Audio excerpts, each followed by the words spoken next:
بسم الله الرحمن الرحيم.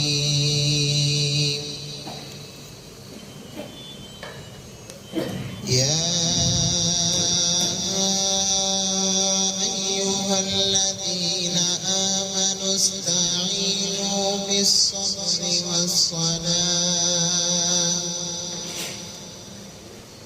إن الله مع الصابرين.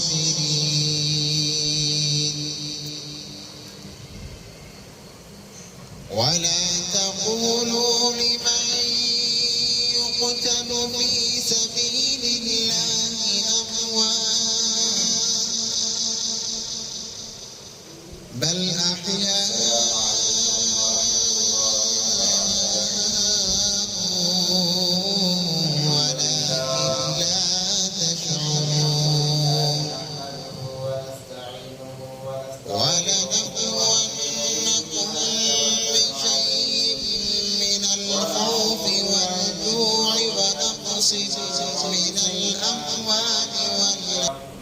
من يهده الله فلا مضل له ومن يضلل فلا هادي له ونشهد أن لا إله إلا الله وحده لا شريك له ونشهد أن سيدنا ومولانا محمدا عبده ورسوله أما بعد قال الله تبارك وتعالى في القرآن المجيد والفرقان الحميد فأعوذ بالله من الشيطان الرجيم بسم الله الرحمن الرحيم اقرأ باسم ربك الذي خلق خلق الإنسان من علق اقرأ وربك الأكرم الذي علم بالقلم علم الإنسان ما لم يعلم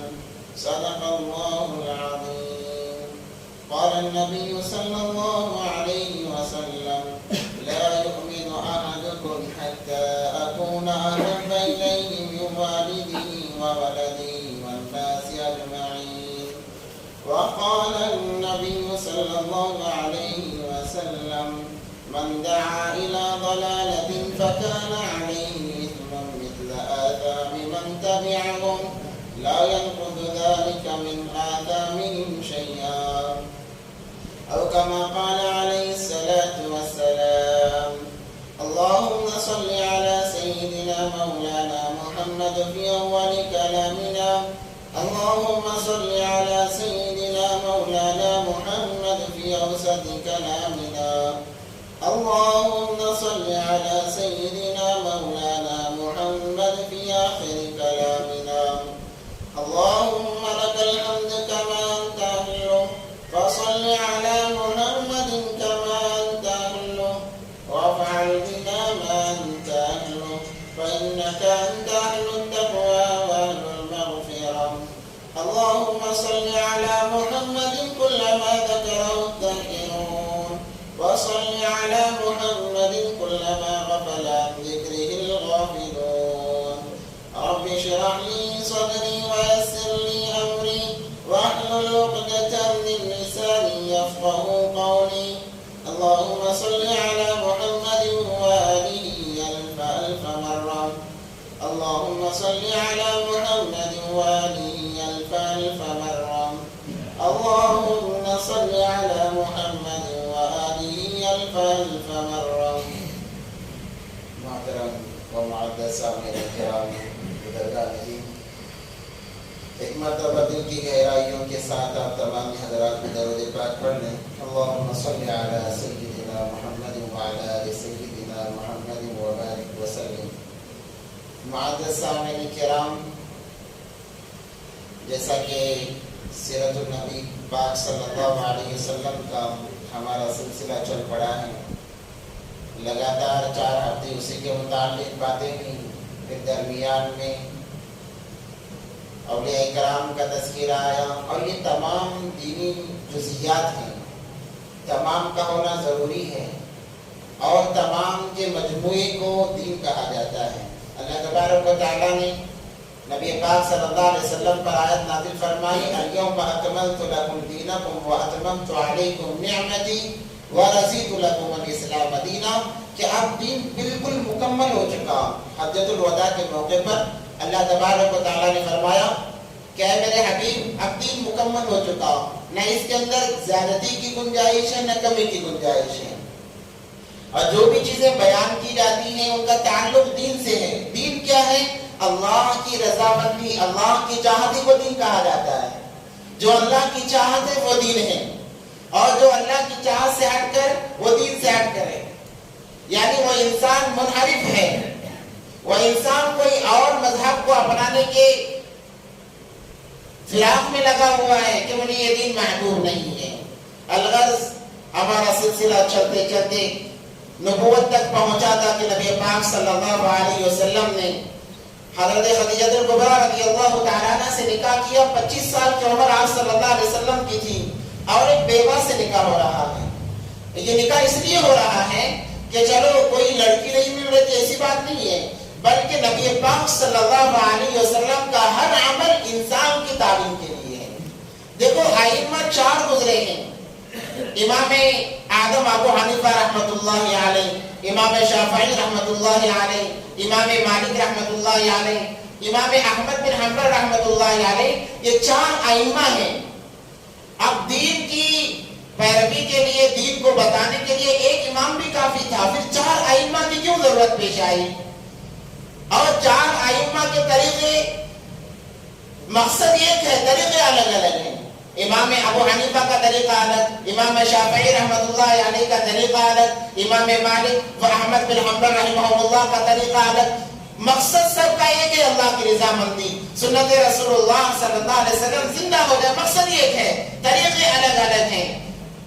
علماء فرماتے ہیں اس لیے کہ نبی پاک صلی اللہ علیہ وسلم کی زندگی کا ہر گوشہ امتی کے لیے ہدایت کا ذریعہ بننا ہے، ہر گوشہ نبی پاک صلی اللہ علیہ وسلم کے لیے، نبی پاک صلی اللہ علیہ وسلم کی زندگی کا امت کے لیے ہدایت کا ذریعہ ہے۔ اس لیے کوئی شوشہ نہ چھوٹ پائے، کوئی طریقہ نہ چھوٹ پائے۔ اللہ تبارک و تعالیٰ نے 4 ائمہ کو بنایا۔ ایک امام نے نبوت کے پہلے زمانے کو لیا اور اس حساب سے احکام کو نافذ کیا، ایک امام نے ذرا بعد کے زمانے کو لیا، اس حساب سے احکام کو نافذ کیا، طریقوں کو نافذ کیا، ایک امام نے بڑھاپے کی عمر کے تقاضے کو لیا، وہاں کی کیفیت کو لیا اور وہ نافذ کیا۔ امام ابو حنیفہ رحمۃ اللہ علیہ نے آخری زمانے میں جو کیفیت تھی نبی پاک صلی اللہ علیہ وسلم کی، جس میں یہ آیت نازل ہوئی الیوم اکملت لکم دینکم واتممت علیکم نعمتی ورضیت لکم الاسلام دینا، اس طور طریقے کو امام اعظم ابو حنیفہ رحمۃ اللہ علیہ نے قلم بند کیا۔ گویا کہ نبی پاک صلی اللہ علیہ وسلم کی زندگی کا کوئی حصہ بچا ہی نہیں، تمام کا تمام محفوظ ہو گیا۔ اب جو امام ابو حنیفہ کو مانتا ہے وہ بھی کامیاب ہے، امام شافعی کو مانتا ہے وہ بھی کامیاب ہے، امام مالک و حنبل رحمہ اللہ کو مانتا ہے وہ بھی کامیاب ہے، کیونکہ انہوں نے جو طریقے لیے ہیں تمام کے تمام نبی پاک صلی اللہ علیہ وسلم کے طریقے ہیں۔ نبوت کے بعد سے لے کر آخری سانس تک جو طریقے نبی پاک صلی اللہ علیہ وسلم نے بتائے وہ تمام اماموں نے لیے ہیں، اور اسی کو کہا کہ یہ اس پر عمل کر لو، یہی ہدایت کا ذریعہ ہے۔ تو نبی پاک صلی اللہ علیہ وسلم نے 25 سال کی عمر میں 40 سال کی بیوہ خاتون، جس کے پہلے 2 شوہر جن کے انتقال ہو چکے تھے اور 2 بچے بھی تھے، ان سے نکاح کیا، تعلیم دی۔ دیکھو جب وہاں پر نکاح کا معاملہ آتا ہے، نکاح کا معاملہ آتا ہے، زیادہ اونچ چڑھاؤ کو نہ دیکھا کرو، زیادہ حسب نسب کے چکر میں زندگیوں کو برباد نہ کرو، دینداری کو دیکھو، دینداری کو دیکھو اور آگے قدم بڑھا لو۔ تو نکاح کیا۔ اس کے بعد نبی پاک صلی اللہ علیہ وسلم کی ایک عادت شریفہ تھی کہ ہمیشہ تنہائی میں رہتے، ہمیشہ الگ رہتے اور اللہ کی عبادت میں مشغول رہتے۔ نبوت سے پہلے کی بات بتا رہا ہوں۔ اور امانت، دیانت، سچائی اتنی بھری ہوئی تھی کہ کافر سے کافر کہتا، جہاں محمد صلی اللہ علیہ وسلم کا نام آتا کہتا یہ تو صادق اور امین ہے۔ چھوٹے سے بڑا، بڑے سے بوڑھا، عورت مرد، تمام کے زبان پر ایک لفظ تھا، وہ صادق اور امین تھا۔ ایک مرتبہ نبی پاک صلی اللہ علیہ وسلم اکثر عادت شریفہ یہ تھی غار حرا میں چلے جاتے، جا کر کئی دن وہاں پر گزار دیتے، توشہ ساتھ میں لے کر جاتے، اما خدیجہ رضی اللہ تعالیٰ عنہ توشہ دے دیتی ساتھ میں، توشہ لے کر جاتے، کبھی 8 دن، کبھی 10 دن، کبھی 15 دن وہیں رہ کر عبادت میں مصروف ہیں۔ جب توشہ ختم ہوتا دوبارہ آتے، پھر توشہ لے کر پھر چلے جاتے، اور خواب کے ذریعے سے تو بہت ساری چیزیں دکھائی جا رہی تھی۔ ایک وقت وہ بھی آیا کہ جسے نبوت کہا جاتا ہے، اللہ تبارک و تعالیٰ نے نبوت کے تاج کو پہنانے کا ارادہ کیا تو اس کے لیے اللہ تبارک و تعالیٰ نے 40 سال کی عمر کے لیے منتخب فرمایا۔ جب نبوت دی گئی 40 سال کی عمر تھی نبی پاک صلی اللہ علیہ وسلم کی، اسی لیے علماء فرماتے ہیں جب مرد 40 سال کا ہو جاتا ہے تو مکمل جوان ہو جاتا ہے، مکمل جوان ہو جاتا ہے اور اس کی عقل بالکل کامل ہو جاتی ہے۔ 40 سال کے بعد عقل بڑھتی نہیں ہے بلکہ اس کے بعد سے عقل گھٹنا شروع ہوتی ہے، جو بڑھاپے میں جا کر پھر دوبارہ بچپنے جیسی عقل آتی ہے۔ تو اگر 40 سال کی عمر میں غار حرا میں نبی پاک صلی اللہ علیہ وسلم بیٹھے ہوئے تھے، اچانک ایک فرشتے نمودار بھی جنہیں جبرائیل امین کہا جاتا ہے علیہ الصلوۃ والسلام، وہ آئے، ان کو جیسے ہی دیکھا نبی پاک صلی اللہ علیہ وسلم اتنے دن سے ہم آ رہے ہیں، کوئی آنے جانے والا نہیں ہے، کوئی پوچھنے والا نہیں ہے، تنہائی میں جنگل بیابان میں یہ غار ہے، تو جب کسی شخص کو دیکھا ہے کہ انسانی کیفیت کو دیکھا، ایک چیز کو دیکھا تو ڈر گئے۔ تو وہ جیسے ہی آئے انہوں نے آ کر پہلی بات کہی اقرا، جو قرآن پاک کی سب سے پہلی نازل کردہ سورت ہے، سورہ علق 3 پارے کے اندر جو ہے، انہوں نے کہا اقرا۔ نبی پاک صلی اللہ علیہ وسلم جو پڑھے بھی نہیں تھے، امی تھے، لکھنا پڑھنا جانتے نہیں تھے، اور اس کے اندر بڑی خاصیت چھپی ہے، اگر نبی پاک صلی اللہ علیہ وسلم لکھنا پڑھنا جان لیتے تو ان کے استاد کا ہونا لازم آتا، اور استاد اگر ہوگا ہو سکتا ہے استاد سے بھی غلطی ہو جائے، اس لیے اللہ تبارک و تعالیٰ نے نبی پاک صلی اللہ علیہ وسلم کو کسی انسان، کسی مخلوق کے حوالے کرنے سے محفوظ رکھا، تعلیم نہیں دلائی۔ جب تعلیم کا موقع آیا تو اللہ تبارک و تعالیٰ خود استاد بن کر سامنے آئے ہیں، کہہ رہے ہیں کہ اقرا۔ تو نبی پاک صلی اللہ علیہ وسلم نے فرمایا کہ ما انا بقاری، میں پڑھا ہوا نہیں، میں کیسے پڑھوں، میں تو لکھنا پڑھنا جانتا نہیں، میں کیسے تعلیم کروں، میں کیسے پڑھوں۔ تو جبرائیل علیہ السلام نے قریب جا کر نبی پاک صلی اللہ علیہ وسلم کو گلے لگا کر ذرا سا بھیجا، دبایا، تکلیف محسوس ہونے لگی، پھر دوبارہ کہا اقرا۔ نبی پاک صلی اللہ علیہ وسلم نے فرمایا ما انا بقاری، میں پڑھا ہوا نہیں، میں کیسے پڑھوں۔ جبرائیل امین نے دوسری مرتبہ بھی گلے لگایا اور بھیجا اور تکلیف محسوس ہوئی، کہا کہ اقرا۔ تیسری مرتبہ بھی نبی پاک صلی اللہ علیہ وسلم کے یہی الفاظ تھے کہ ما انا بقاری، میں پڑھا ہوا نہیں، میں کیسے پڑھوں۔ چوتھی مرتبہ حضرت جبرائیل امین نے جب انہیں دبایا، جب ان تکالیف کو برداشت کیے، دیکھو تعلیم جو ہے، علم جسے کہتے ہیں، وہ اتنے آسانی سے آنے والا نہیں ہے، اس کے لیے تکلیفوں کو جھیلنا ضروری ہے۔ جب تک آپ تکلیف سے نہیں گزرتے علم کا ذرہ حصہ بھی آپ کو نہیں ملتا، کیونکہ علم اللہ کی صفت ہے، اللہ کی صفتوں میں سے ایک صفت ہے۔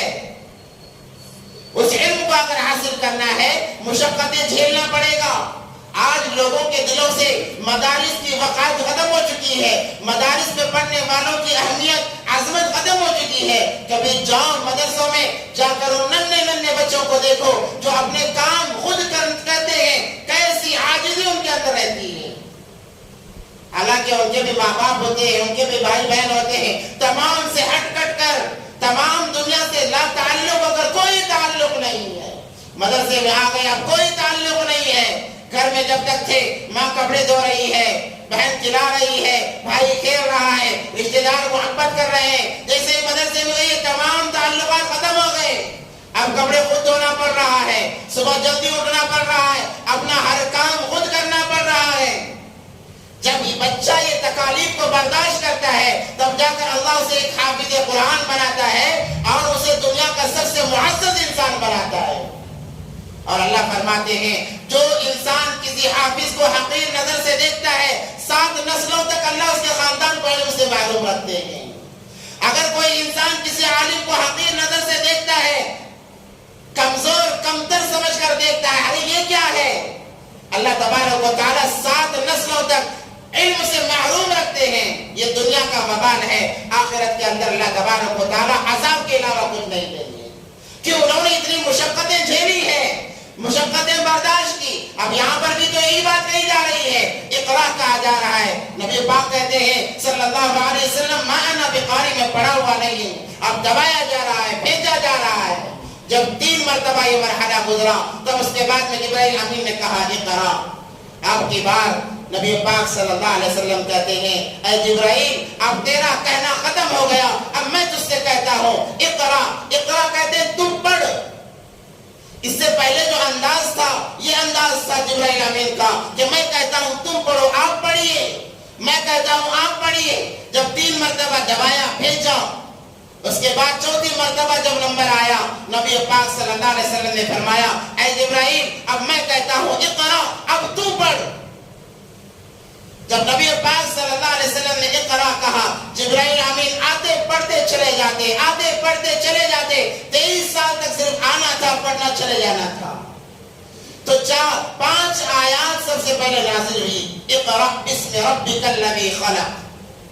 اس کے اندر بڑی خصوصیتیں ہیں، بڑے نکات علماء اکرام نے بیان کیے ہیں۔ اگر اللہ نبوت ہی دینا تھا تو نماز کا تذکرہ کرتے، کیونکہ اللہ کو سب عبادتوں میں سب سے زیادہ نماز اور زکوٰۃ محبوب ہے، اللہ نماز کا تذکرہ کرتے۔ اللہ نے تعلیم کا تذکرہ کیوں کیا؟ اللہ نے علم کا تذکرہ کیوں کیا؟ اللہ یہ بتانا چاہتے ہیں اے انسانوں تمہارا مقام میں نے علم کے ذریعے سے اونچا کیا ہے۔ انسان کا مقام علم کے ذریعے سے اونچا ہوتا ہے، علم کے ذریعے سے اللہ اسے بلند مقام پر پہنچاتے ہیں۔ اس لیے حضرت آدم علیہ نبینا علیہ السلام کو جب فرشتوں کے سامنے پیش کرنے کا موقع آیا، اللہ تبارک و تعالیٰ نے سب سے پہلے علم سے نوازا، کہا وعلم آدم الاسماء كلها ثم عرضهم على الملائکہ، کہ اللہ نے سب سے پہلے دنیاوی تمام علوم نقشہ بنا کر، اے آدم یہ دیکھو یہ درخت ہے، یہ پتے ہیں، یہ کھیت ہے، یہ مٹی ہے، یہ بالو ہے، تمام دنیا کے علوم اللہ تبارک و تعالیٰ نے نقشے کے ذریعے سے بتایا آدم علیہ السلام کو، علم سکھایا۔ اس کے بعد میں کہا اب جاؤ فرشتوں کے سامنے، اے فرشتوں بتاؤ جو آدم جانتے ہیں کیا تم جانتے ہو؟ فرشتوں نے کہا سبحانک لا علم لنا الا ما علمتنا، اے اللہ جو آپ نے ہمیں بتایا ہے اس سے زیادہ ایک لفظ ہمیں معلوم نہیں ہے۔ تو وہاں پر جو مقام کو بڑھایا گیا وہ علم کے ذریعے سے، بے نیاز کیا گیا فرشتوں کو وہ علم کے ذریعے سے۔ اور یہاں پر بھی جو سب سے پہلے تعلیم دی گئی وہ اقرا کی تعلیم ہے، علم کی تعلیم ہے کہ انسانوں زندگی گزارنا ہے علم کے ساتھ زندگی گزارو، یا تو علم والوں کے ساتھ زندگی گزارو، یا علم کو سننے والوں کے ساتھ زندگی گزارو، یا علم والوں سے محبت کرنے کے ساتھ زندگی گزارو۔ نبی پاک صلی اللہ علیہ وسلم کی حدیث ہے کن عالما او متعلما او مستمعا او محبا ولكن خامسا فتهلك، اے میرے امتیوں یا تو عالم بنو، علم والے بنو، یا طالب علم بنو، ہمیشہ سیکھتے رہو، یا علماء کی بات سننے والے بنو، یا کم سے کم ان سے محبت کرنے والے بنو۔ 5واں انسان نہ بنو، تم برباد ہو جاؤ گے۔ فتهلك 5واں انسان کون ہے؟ ان علم والوں سے بغض رکھنے والا، ان علم والوں سے حسد رکھنے والا، ان کی کمزوریاں نکالنے والا، یہ 5واں انسان ہے۔ یہ آیات جب آئی اس کے اندر بہت سارے نکات ہیں، انشاءاللہ دھیرے دھیرے ایک بات ہمارے سامنے آئے گی۔ نبی پاک صلی اللہ علیہ وسلم ایک نئی مخلوق دیکھ رہے تھے، ڈر گئے اور آ کر گھر کے اندر اما خدیجہ رضی اللہ عنہا سے کہنے لگے زملونی، اے خدیجہ چادر اڑا دو، بہت ڈرا ہوا ہوں، کانپ رہے ہیں، کبھی بھری ہوئی ہے۔ یہ پہلی وحی تھی اللہ کی طرف سے نبوت ملنے کی بعد بھی۔ اس کے بعد 3 سال تک کوئی وحی کا سلسلہ نہیں، بالکل منقطع، یہاں تک کہ نبی پاک صلی اللہ علیہ وسلم انتظار کرتے کاش کہ دوبارہ وہ فرشتہ نظر آ جائے، کاش کہ دوبارہ کچھ آیات آ جائیں میرے پاس میں۔ ان کے ڈر کو کیفیت کو دیکھ کر حضرت خدیجہ رضی اللہ تعالیٰ عنہا انہیں ورقہ بن نوفل کے پاس لے گئی. انہوں نے جب محسوس کیا، دیکھا، اس انسان کی اس مخلوق کی کیفیت کو سنا، وہ بے ساختہ کہنے لگے واللہ یہ وہی فرشتہ ہے جو موسیٰ اور عیسیٰ علیہ السلام کے پاس آیا کرتا تھا. مبارک ہو آپ کے شوہر کو اللہ نے نبی بنایا ہے. وہ نبی ہے، مگر افسوس ایک وقت آئے گا اسی نبوت کی وجہ سے ان کی قوم انہیں گاؤں سے نکال دے گی، ملک سے نکال دے گی. اور انہوں نے کہا کہ اگر اس وقت میں زندہ رہا، کیونکہ وہ بوڑھے تھے عمر دراز سے، اگر میں اس وقت زندہ رہا تو میں تمہاری ضرور مدد کروں گا. ایک وقت وہ بھی آیا چونکہ نبی پاک صلی اللہ علیہ وسلم ڈرے ڈرے رہتے تھے. دوسری وحی آئی، یا ایھا المدثر قم فانذر وربك فكبر وثيابك فطهر والرجز فاهجر ولا تمنن تستكثر ولربك فاصبر. اللہ نے کہا اے چادر کو اوڑھ کر لیٹنے والے اٹھ جاؤ، کھڑا ہو جاؤ. اب یہ لیٹنے کا وقت نہیں ہے، یہ لیٹنے کا وقت نہیں ہے، سونے کا وقت نہیں ہے اور ڈرنے کا وقت نہیں ہے. کھڑے ہو جاؤ اور حق کوئی بیان کرنا شروع کر دو. علی الاعلان. اب دھیمے رہنے کا وقت نہیں ہے، اب تو کھڑے ہو کر اعلان کرنے کا وقت ہے. جب یہ آیات سورہ مدثر کی نازل ہوئی، نبی پاک صلی اللہ علیہ وسلم کوئی صفا پر چڑھے، صفا پہاڑی پر چڑھے اور جا کر صبح صبح یہ ندا لگائی، یا صباحا یا صباحا. یہ ندا تھی کسی دشمن کے آگاہی کے لیے کہ پہلے زمانے میں دشمن علیہ صبح حملہ کر دیا کرتے تھے. کوئی اس دشمن کو دیکھ لیتا، آ کر کوئی اعلان کرتا یا صباحا یا صباحا، یا اور اپنے قوم کو آگاہ کرتا کہ بڑا لشکر آ رہا ہے، تیار ہو جاؤ تیار ہو جاؤ. جیسے یہ آواز سنائی گئی، آواز لگائی نبی پاک صلی اللہ علیہ وسلم نے، مکہ کے بڑے بڑے لوگ آئے اس صفا پہاڑی کے پاس. کوئی خود آیا، کوئی کسی نوکر کو بھیجا، کوئی کسی رشتہ دار کو بھیجا کہ جاؤ تو دیکھو کیا بات پیش آئی ہے، کیوں بلایا جا رہا ہے. نبی پاک صلی اللہ علیہ وسلم نے فرمایا اے میری قوم کے لوگوں، اے میرے قوم کے لوگوں، اے میرے خاندان والوں، میں پہاڑ پر کھڑا ہوا ہوں اور میں آگے بھی دیکھ رہا ہوں، پیچھے بھی دیکھ رہا ہوں. اگر میں یہ کہوں کہ پیچھے بہت بڑا لشکر ہے، پیچھے بہت بڑا لشکر ہے جو تم پر حملہ کرنے کے لیے تیار کھڑا ہوا ہے، تلواروں کے ساتھ میں، نیزوں کے ساتھ میں، وہ تمہیں تھوڑی دیر میں آ کر تم پر حملہ کر دے گا، کیا تم میری بات کو سچ مانو گے؟ تمام قوم نے کہا کیوں سچ نہیں مانیں گے؟ آپ تو صادق ہیں، آپ تو امین ہیں، آپ تو سچے ہیں، آپ تو دیانتدار ہیں. یہ صفات گنوائے نبی پاک صلی اللہ علیہ وسلم کے کافروں نے، مشرکوں نے. تو نبی پاک صلی اللہ علیہ وسلم نے فرمایا کہ دیکھو میں تمہیں قیامت کے عذاب سے ڈرانے والا ہوں. جس دین پر تم ہو، جس باپ دادا کے دین پر تم چل رہے ہو، وہ دین گمراہی کا ہے، وہ دین گمراہی کا ہے. اس کو چھوڑ دو، خدا ہزاروں خداؤں کو ماننا چھوڑ دو، ایک اللہ کی طرف آؤ، ایک اللہ کی طرف آؤ. جیسے یہ الفاظ نبی پاک صلی اللہ علیہ وسلم نے کہے ہیں، سب سے پہلے اس مجمع سے آواز آئی کس کے؟ سگے چچا ابو لہب کی. سگا چچا ہے ابو لہب، وہ کہتا ہے تبن لک یا محمد،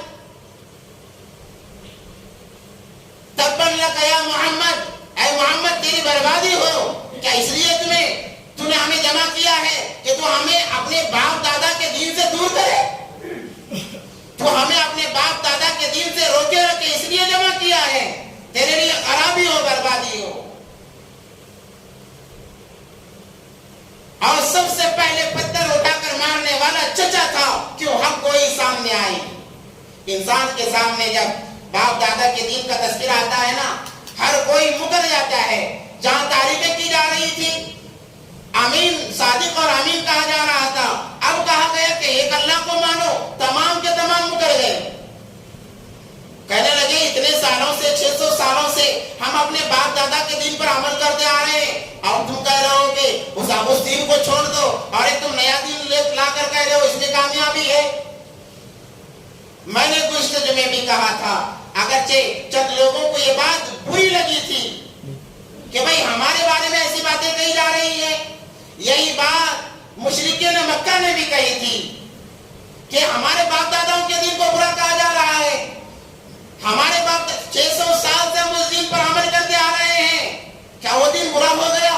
تم جو دین لائے ہو وہ دین اچھا ہو گیا؟ ہم اپنے باپ داداؤں کے دین کو چھوڑنے والے نہیں. کعبۃ اللہ کے اندر جو 313 بت ہیں ہم انہی کو پوجیں گے, انہی کی پرستش کریں گے. نبی پاک صلی اللہ علیہ وسلم نے منع کیا تو دشمن بن گئے.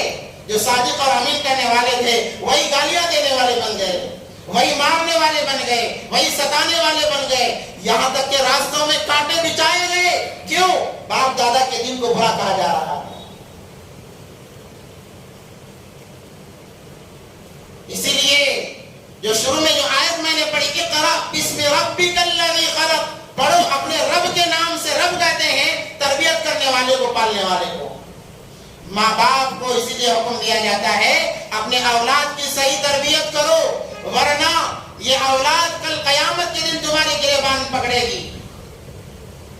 آج جو دعوے لگائے جاتے ہیں ہم باپ دادا کے دین پر عمل کرتے ہیں, ہمارے باپ داداؤں نے یہ کیا وہ کیا, کل قیامت کے دن وہی ہمارے باپ دادا کہیں گے کیا ہم نے تمہیں اس کا پابند بنایا تھا؟ کیا ہم نے تمہیں اس کا پابند بنایا تھا؟ ہم نے کسی کو پابند نہیں بنایا تھا.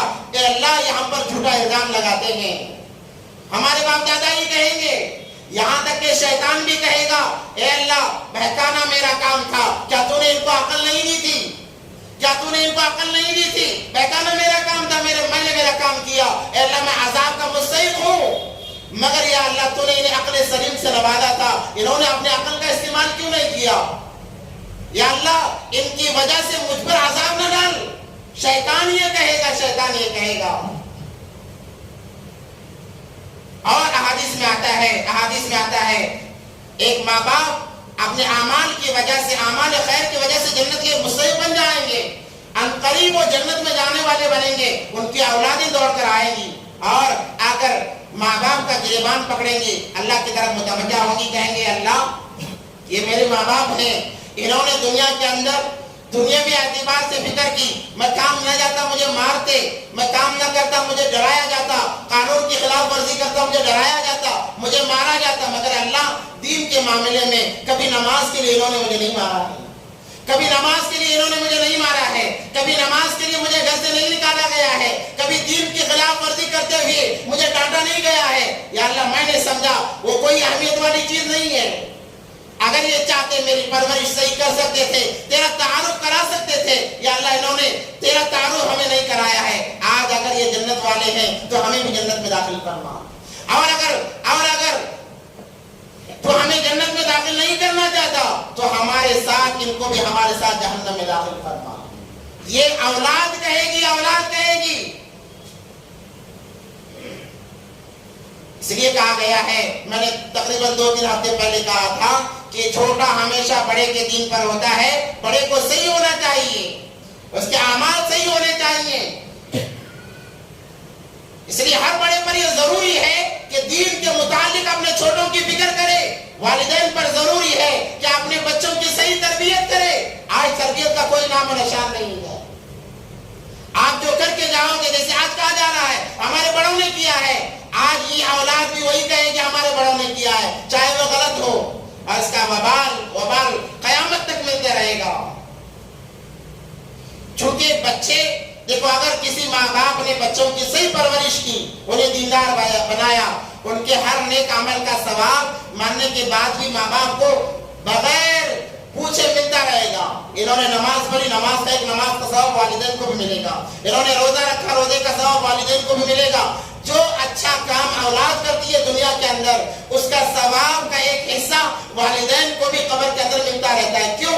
اس لیے کہ پیدا ہونے کا ذریعہ جو بنے ہیں اور دیندار ہونے کا جو ذریعہ بنے ہیں, ویسے ہی اگر کسی ماں باپ نے اپنے اولاد کی صحیح تربیت نہیں کی, ان کی صحیح پرورش نہیں کی, وہ عیاش بن گئے, وہ مکار بن گئے, وہ زانی بن گئے, تو ان کے زنا کا, ان کے مکاری کا, ان کے عیاشی کا ایک وبال ان کو ان کے ماں باپ کے قبر میں ملتا رہے گا, قبر میں ملتا رہے گا. ہاں اگر انہوں نے روکا, انہوں نے ڈرایا, انہوں نے ڈانٹا, انہوں نے بہت پکڑ کی, تب وہ آزاد ہو سکتے ہیں, بری ہو سکتے ہیں, ورنہ بچنا بہت مشکل ہے. اس لیے جب بچہ بالغ ہونے سے پہلے مر جاتا ہے تو اللہ تبارک و تعالیٰ اس کے ماں باپ کے حساب سے اس کا فیصلہ کرتے ہیں. اگر ماں باپ دیندار ہے تو اللہ کیونکہ بالغ ہونے تک کوئی حساب کتاب نہیں ہے. گناہ کرے گا اللہ دنیا میں کوئی نہ کوئی سزا دیں گے, یا کسی کے ذریعے سے مار پڑے گی یا سخت سزا دی جائے گی, بس وہ معاملہ چلتے رہیں گے. بالغ ہونے کے بعد سے وہ شرعی اعتبار سے مرد بنتا ہے, اس پر نمازیں فرض ہو جاتی ہیں, دین کا ہر حکم لاگو ہو جاتا ہے. تو بالغ ہونے سے پہلے بچہ مرد بالغ کب ہوتا ہے؟ آج کی غذا کے اعتبار سے جو علماء کی تحقیق ہے 15 سال بلاغت میں شمار ہو جاتے ہیں, ورنہ شرعی جو اس کی حدود ہے 15 سال ختم کے بعد 16 سال جیسے لگتے ہیں مرد بالغ ہو جاتا ہے. مگر غذا ایسی ہے کہ جس کی وجہ سے آج کے نوجوان جلد بالغ ہو رہے ہیں, تو 15 سال کا حساب ہے. 15 سال سے پہلے کوئی بچہ مر رہا ہے, اس کے فیصلے کے لیے ماں باپ کو دیکھا جائے گا. ماں باپ دیندار ہیں اللہ جنت دیں گے, اگر ماں باپ کافر ہیں تو اللہ اسے دوزخ دیں گے. کیوں؟ تجھے بڑا ہو کر بالغ ہو کر ماں باپ ہی کے تو نقش قدم پر چلنا ہے, تو بڑا ہو کر ماں باپ ہی کے تو نقش قدم پر چلے گا. اس لیے اللہ تبارک و تعالیٰ جو ماں باپ کا عاشر ہوگا اولاد کا بھی وہی عاشر کریں گے. اس لیے اقرأ بسم ربک الذی خلق, پہلے تو تعلیم دے علم حاصل کرنے کی, اس کے بعد میں نبی پاک صلی اللہ علیہ وسلم کو اللہ نے کہا کہ تربیت بھی ایسی ہونی چاہیے. اور آج تربیت کے معاملے میں والدین بہت زیادہ کمزور ہیں. یہ وبال جان بنے گا کل قیامت کے دن, وبال جان بنے گا. اس سے والدین کو ڈرنا چاہیے. جیسے ہم دنیا کے لیے سختی کرتے ہیں, دین کے لیے اس سے زیادہ سختی کرنے کی ضرورت ہے. نبی پاک صلی اللہ علیہ وسلم کی بہت پیاری حدیث ہے, مروا اولادکم بالصلاۃ وابناؤہم 70 سنہ, اپنے اولاد کو نماز کا حکم کرو جب ان کی عمریں 7 سال کی ہو جائیں. مروا اولادکم بالصلاۃ وابناؤہم 70 سنہ, 7 سال کے ہو جائے نماز کا حکم کرو. واضربوہم علیہا وابناؤہم 10 سنین, جب ان کی 10 سال کی عمر ہو جائے نماز چھوڑنے پر مارو, انہیں ڈراؤ, انہیں دھمکاؤ, تمہارا ڈر ان کے دل میں بٹھاؤ کہ باپ نماز نہ پڑھنے پر مارے گا, ماں نماز نہ پڑھنے پر مارے گی. یہ تربیت کے زمرے میں آتا ہے. آج کون سی اولاد, کون سے ماں باپ ایسے ہیں جو 7 سال میں حکم کرتے ہیں, 10 سال میں نہ پڑھنے پر مارتے ہیں. اس لیے کہا جا رہا ہے تاکہ بچے کے اندر عادت بنی رہے. اور تیسرا جملہ فرمایا وَفَرِّقُوا بَيْنَهُمْ بِالْمَضَاجِعِ, وَفَرِّقُوا بَيْنَهُمْ بِالْمَضَاجِعِ. بڑی پیاری حدیث ہے, بڑے پیارے الفاظ ہیں. نبی پاک صلی اللہ علیہ وسلم نے فرمایا 7 سال کے جب ہو جائیں ایک دوسرے کے بستر الگ کرو, ایک دوسرے کے بستر الگ کرو. بہن بھائی کو اکٹھے نہ سلاؤ. حالانکہ آج ہمیں عجیب بات نظر آتی ہے, ارے کیا کہا جا رہا ہے؟ یہ تعلیم ہے دین کی. اگر آپ اس باتوں پر عمل کرو گے ہماری اولاد, میری اولاد بے حیا ہونے سے بچ جائے گی. آج اولاد بے حیا کیوں ہے؟ ہم کہتے ہیں بچے ہیں, چھوٹے بچے ہیں. کیا نعوذ باللہ ہم نبی سے زیادہ ہوشیار ہیں یا اللہ سے زیادہ ہم چالاک ہیں؟ اللہ نے جب حکم دیا نبی پاک صلی اللہ علیہ وسلم کے ذریعے سے, نبی پاک صلی اللہ علیہ وسلم نے تاکید فرمائی ہے وَفَرِّقُوا بَيْنَهُمْ بِالْمَضَاجِعِ, ان کے بستروں کو الگ کیا جائے, بھائی بہن کو ساتھ نہ سلایا جائے. یہاں تک کہا گیا, علماء فرماتے ہیں 2 بھائی ہیں ان کو بھی ایک لحاظ میں ایک بستر میں نہ سلایا جائے, انہیں الگ الگ بستر دے کر سلاؤ. اگر بہن بھائی ہے تو ان کو بالکل ان کا بستر الگ کر دو. کیوں؟ یہ نقطے ہیں بہت زیادہ سمجھنے کی ضرورت ہے. آج ہم ایسی دنیا میں لت پت ہیں کہ ہمیں شریعت کا کوئی احساس نہیں ہے. اگر کوئی کہہ دیتا ہے تو کہتے ہیں کہ فلاں مفتی صاحب ممبر پر بیٹھ کر یہ بات کرتے ہیں. اگر ممبر سے یہ بات بتائی نہیں گئی, آپ کے گھر میں آ کر آپ کو کون بتانے والا ہے؟ بتاؤ. کیا آپ نے کبھی اپنے اولاد کو جو 15 سال کے بالغ ہیں انہیں بتایا ہے کہ تجھ پر غسل کب فرض ہوتا ہے؟ جو بیٹی بالغ ہوئی ہے کیا کسی ماں نے بتایا ہے کہ تجھ پر غسل کب فرض ہوتا ہے؟ یہ باتیں یہاں سے نہیں تو کہاں سے بتائی جائیں گی؟ آج انسان کے دل کے اندر سے شوق بالکل ختم ہو چکا ہے دین کے سیکھنے کا. تو ایک یہی راستہ بتایا جہاں سے بات کو سمجھایا جا سکتا ہے. تو نبی پاک صلی اللہ علیہ وسلم نے فرمایا وَفَرِّقُوا بَيْنَهُمْ بِالْمَضَاجِعِ, اس کا فائدہ یہ ہوگا کہ آدمی حیادار بنے گا, بچہ حیادار بنے گا. ورنہ جیسا جیسا بڑا ہوتا جائے گا بے حیا بنتا جائے گا اپنے بڑوں کو دیکھ کر. کیونکہ بچے ماں باپ کی ہر حرکت کو دیکھتے ہیں آپ تعجب کرو گے.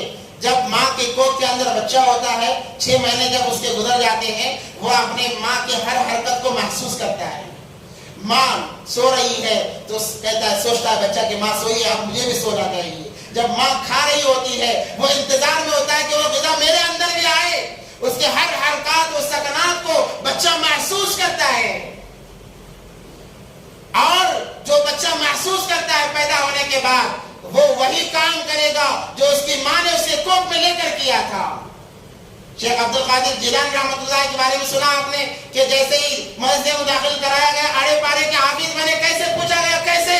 کہتے میری ماں ہمیشہ یہ پارے پڑھا کرتی میں نے ماں کے پیٹ میں سن کر انہوں نے یاد کر لیا.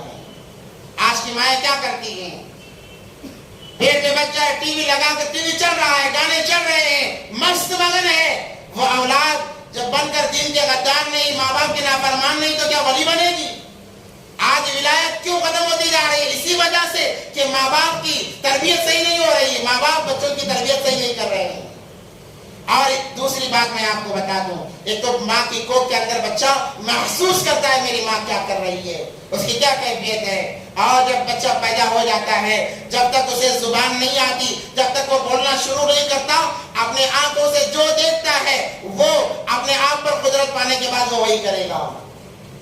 اپنے آپ پر جب وہ قدرت پا لیتا ہے, چلنا شروع کر دیتا ہے, بات کرنا شروع کر دیتا ہے, وہ بچہ ہر وہ کام کرے گا جو اس کے ماں باپ نے اس کے سامنے کیے. آج بے حیائی اتنی عام ہوتی جا رہی ہے, اتنی عام ہوتی جا رہی, بیان کرنا مشکل ہے. وجہ کیا ہے؟ تربیت صحیح نہیں ہے. آج اپنے ہمارے بچوں کو, چھوٹے چھوٹے بچوں کو اسکرٹ پہناتے ہیں, چھوٹے چھوٹے کپڑے پہناتے ہیں, کہتے ہیں کہ ارے بچی ہے, چھوٹی بچی ہے.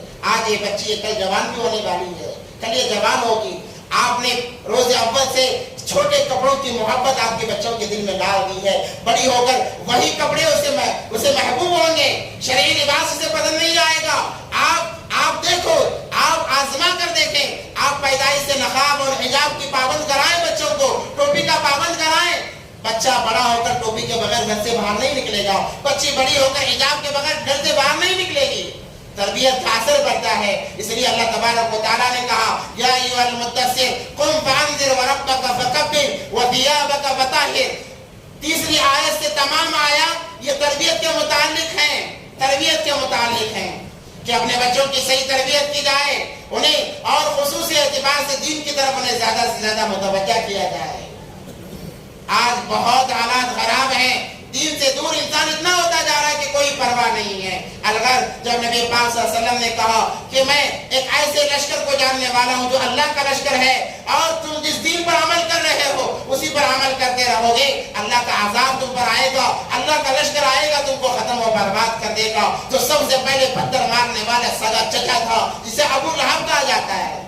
جب انسان دین حق پر کھڑا ہو جاتا ہے, حق کوئی کہنا شروع کر دیتا ہے, یہ ظاہر بات ہے اس کونے سے بھی آوازیں آئیں گی, اس کونے سے بھی آواز آئیں گی, اور سب سے زیادہ آواز لگانے والے اس کے اپنے ہوں گے, اس کے قریبی ہوں گے.